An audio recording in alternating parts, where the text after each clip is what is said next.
Hello, this is Mark Wildman of Wildman Athletica, and today we are going to talk about these little half-kilogram weights to put into our competition adjustable kettlebell. The competition adjustable kettlebell is one of the two best pieces of equipment I could possibly recommend. The other one is an 8X adjustable heavy club system. They both end up costing about the same. That's about $300 for the good system, and this is about $300. There are cheaper versions of this out there, but this is the one that I like. The problem with kettlebell training and club training has always been that weights are expensive. So most people get about 3 weights, and those are the weights that they get to work through.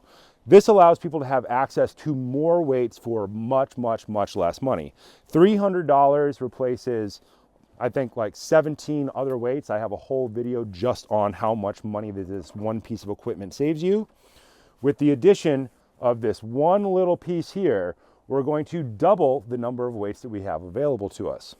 These are not a fast change system, and that is fine. Fast change systems tend not to work very well in something that needs to be as durable as this. So when you open up your competition kettlebell, it has about a 1-inch spindle in the center. You use your wrench to loosen it up. Changing the weights in this takes about 2 minutes after you've done it a while. It's not meant to be fast. It doesn't have to be fast. Try not to lose your pieces in the snow if at all possible. And then you can add and subtract weights to change the weight of this from a 12-kilogram shell. When all the weights are in it, it is 32 kilograms. That range right there gives your average individual enough weights to use for basically their entire life.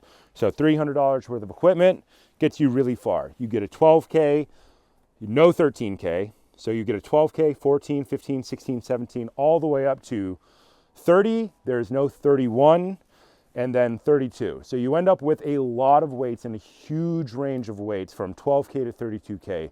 Think that that's about 26 pounds up to about 70 pounds. Plenty of work for people to do for years and get good at all of their basic fundamentals. This little piece of steel right here is CAP.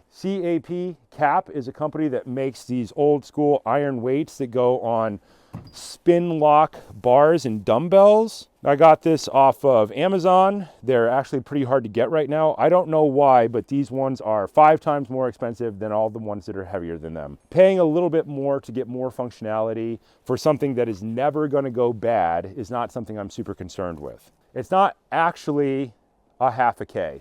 A kilogram is 2.2 pounds. So I have 2 of these weights,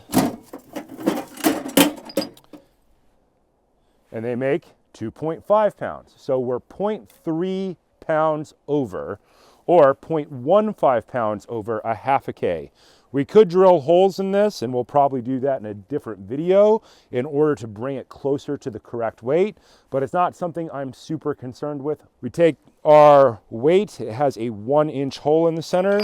We can put it into our kettlebell, and suddenly we have all the weights in between the full Ks. So we could have 12, 12 and a half, 13, 13 and a half, 14, 14 and a half. So we have doubled the number of steps that we can take. A big problem in traditional kettlebell lifting is that kettlebells came in traditional weights, 16K, 24K, 32K, and that was an 8K jump in between. 8K is about 17.6 pounds. So that was a big jump. When you go to a normal gym, think the jumps in dumbbells are about 5 pounds. So that would be the equivalent of jumping between a 35-pound dumbbell and like a 52 and a half. It's a big jump, and that's what made kettlebelling unaccessible for many people for a long period of time. They could clean and press the 16K, and then they couldn't make the jump to the 24.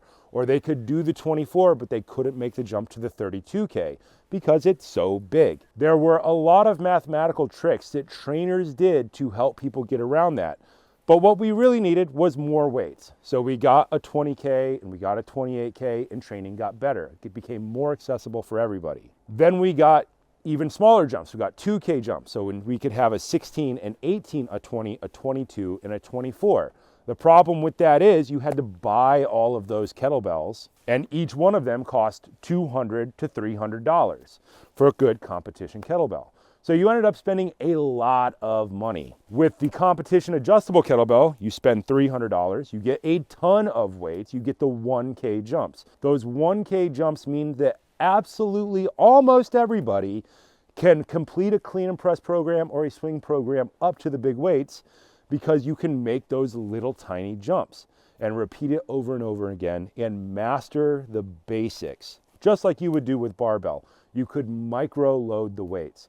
The great thing about barbell for getting strong has always been that you could put on very specific amounts of weight to get a little bit better over the course of a long period of time. People become incredibly strong because they can micro load. Now we can do the same thing. We had 1K jumps, now we have half K jumps. So now we can guarantee people can get even better, and even better up to that range at the max weight of this kettlebell. But that max weight, 32K, is about what your average extremely strong person needs in order to be very good at it. Kettlebells are specifically designed for endurance weightlifting, not max strength. So lifting a 70-pound weight overhead 200 times in 10 minutes is incredibly difficult for even really strong people. But now we can get almost everybody there with little half K jumps. These were from CAP. I could not find any specific half-kilogram ones. I could only find ones in pounds. They are not perfect, but they allow us to get even better than what we were before. Just like our 8X system did for clubs, where we have 1.25 pound jumps. So you can start with light weights and you can build up into heavyweights by repeating programs and getting good at the basics over and over and over again. So the easiest way to get to your goals is to make small incremental jumps. Athletically, in your life, whatever. Small jumps are better. It makes it more likely that you are going to succeed. This makes it incredibly likely that everybody can be successful in a kettlebell program.